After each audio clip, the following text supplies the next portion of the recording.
Hi, Martin here. Today what we're going to do is change out the upper ball joints on this '01 Dodge Dakota. That's going to cover a lot of years of Dakotas, all the way up to '04 and back to, I believe it's '97. And this is should be the same for both four-wheel drive and two-wheel drives, this being a four-wheel drive. Now the ball joints on this have been replaced once before, and if they've never been replaced, I'll show you what you got to do there. It's going to make it a little bit more difficult. This is going to be relatively easy, and what we're installing today is the Moog upper ball joints, and they call them the problem solver. It literally says that right on the top of this ball joint, and the reason is it's a metal to metal ball joint, and then it has a split in the upper part of this ball joint that allows the grease to get to the bottom side of the ball joint so it can be properly lubricated. All right, well, let's get started. Now the first thing I'm going to do is we'll get a chalk on one of the back tires here, jack up the vehicle I'm going to use like the transmission cross member, and then I'm going to put a jack stand underneath there, and then use a jack on the torsion bar to raise the tire back up again. And we'll remove the tire and we can get to work.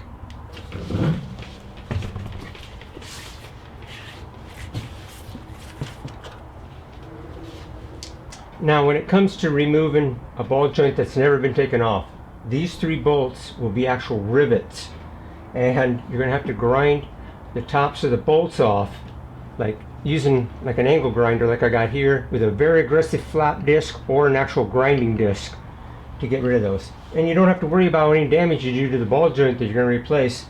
Just at least get the tops of the rivets ground down flush. Then you can use like this punch bit here and with a hammer and drive the remaining part of the rivet through. Now that's one thing nice about this. It's going to come with all new hardware. You get a new castle nut, you get a new cotter pin. The first thing we're going to do here is pull the cotter pin on this lower castle nut, and then we'll pull the nut off. The nut itself is 21 millimeters.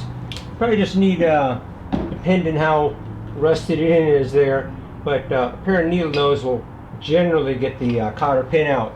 I also put new shocks in, and then I also did a custom bump stop because the vehicle is lowered 3 inches in the front and 5.5 in the rear. Alright, got that out of there. Now, these nuts on the bottom, on these castle nuts, they can vary in size. Like the one I got from Moog, it's 21 millimeter. This particular one is 22.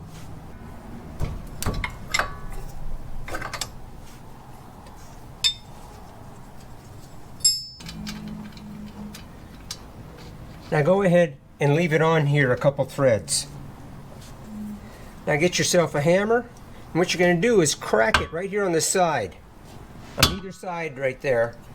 You can do it up here, but you'd be surprised how well it works on the side. Now this shouldn't take me too much because I've had it off once already.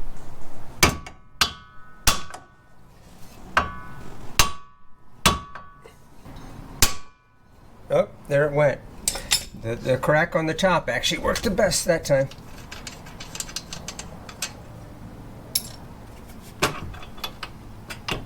Okay. Once you change this out, you should have a wheel alignment done. Take it into a shop, because there is slop in these bolts. So this just doesn't fit down exactly where it may have fit before. And it's going to throw your camber and caster off a little bit. So I would recommend get a wheel alignment after this job is done. Okay, for me, these are 14 millimeter on top, and that is not going to quite do it. Flip the old school here. Yeah, those are kind of tight. Okay, and then on the bottom, I got I believe it's 16 millimeter, yeah. Okay, we get those broke loose.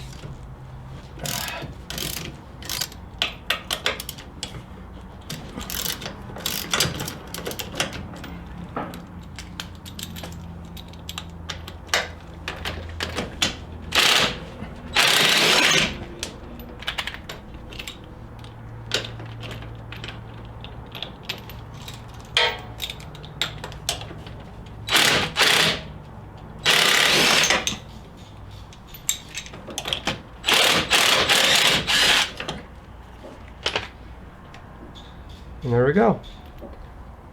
Now another thing you'll need to do is install the grease zerk, which is supplied when using a 5/16 inch wrench. Now I set this on the bench and took my time installing that. It really wants to cross thread, so be very careful, take your time getting that in there correctly. Alright, now we're ready to install the new ball joint.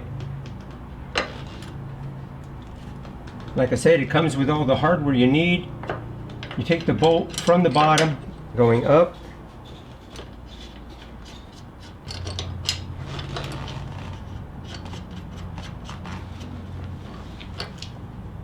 and here's what I was talking about, the bolts being different sizes. Sure enough, this is a 17 on the bottom side of on the bolt itself, and this is a 15 on the nut, where before it was a 14 and a 16. So be prepared, you know, if you're going to install the Moog bolts, you know, that may be a different size.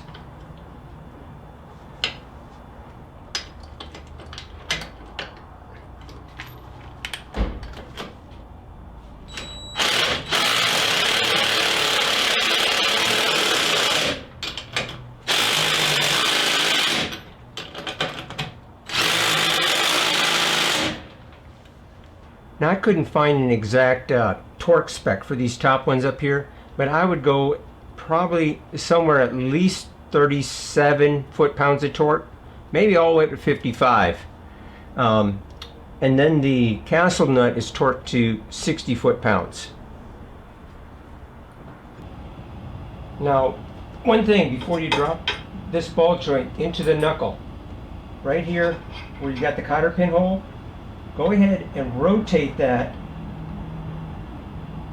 so it lines up front to back, and that's going to make it a lot easier for you to install your cotter pin. There we go. Got it. Spin that, get that nut on there.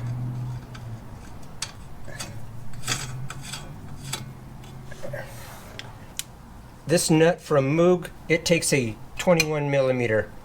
Now, getting it torqued to 60 foot-pounds, for one, I can't even fit a torque wrench in here because of the CV boot and, you know, that axle right there. So I'm just going to do my best. I mean, I don't think it's a real huge deal. It's not at 60 pounds exactly. You know, I'll probably throw a few more pounds into it. Do my to my guess. I'm going to give it my best guess.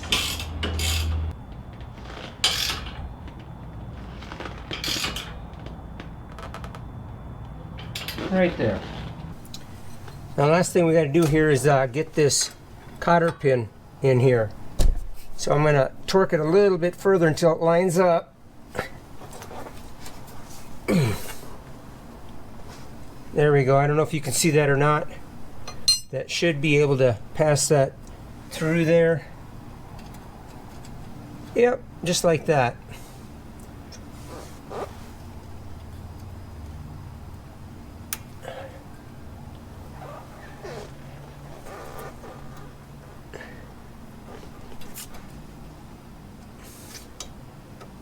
There we go. All right, we'll get the upper three bolts here torqued. There's one of them. Two of them. Okay. All right, last thing we want to do is get that brand new ball joint all greased up. Okay, I can see it pumping fluid into that grommet on the bottom there, on your bottom, and the boot.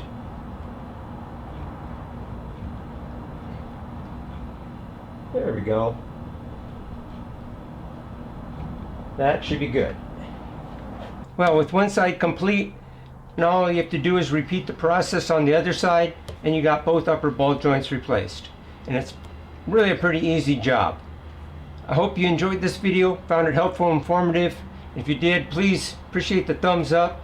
And I've also got Amazon links down in the description to the ball joints that I purchased. You can do all your Amazon shopping right through one of those links, and that helps out the channel financially. I sure appreciate that.